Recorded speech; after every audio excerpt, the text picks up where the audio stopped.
Hi guys, good afternoon guys.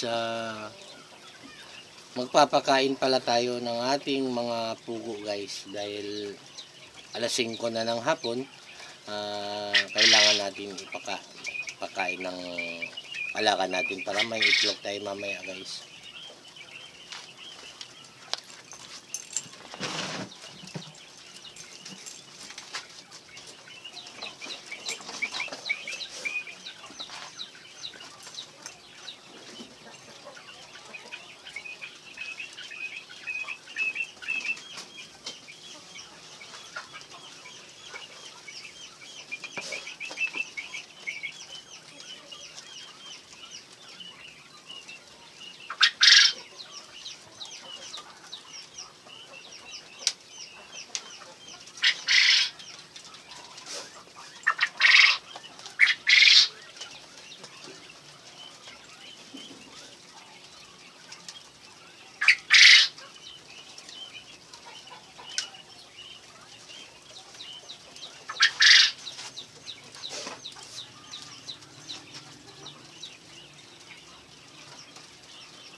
Ito pala yung oras guys na siguro mga 50% na yung itlog nila paghapon.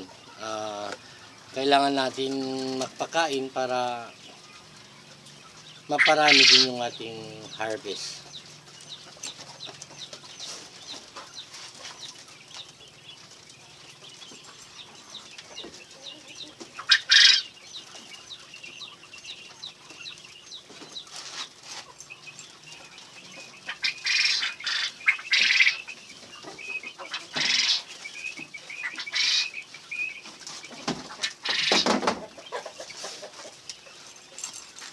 Meron din dito sa kabila guys.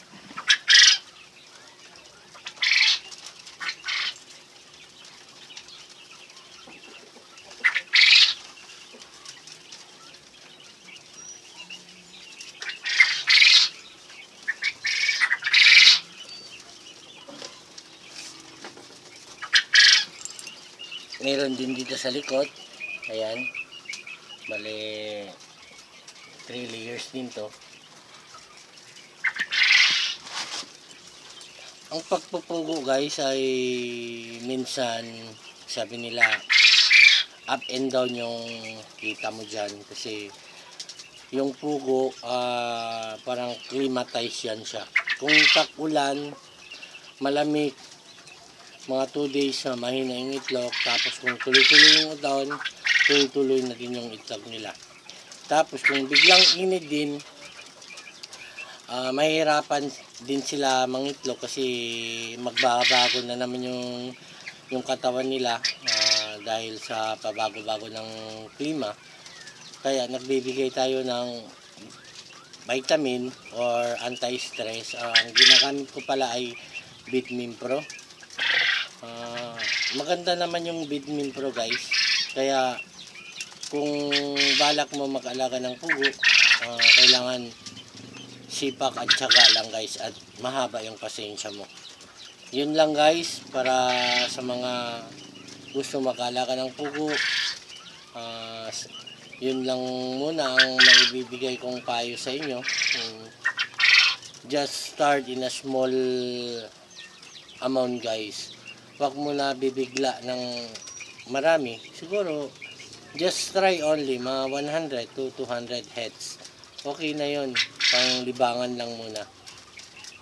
Kaya sipak at syaga guys, mahaba ang pasensya and focus lang sa negosyo guys. God bless and bye bye.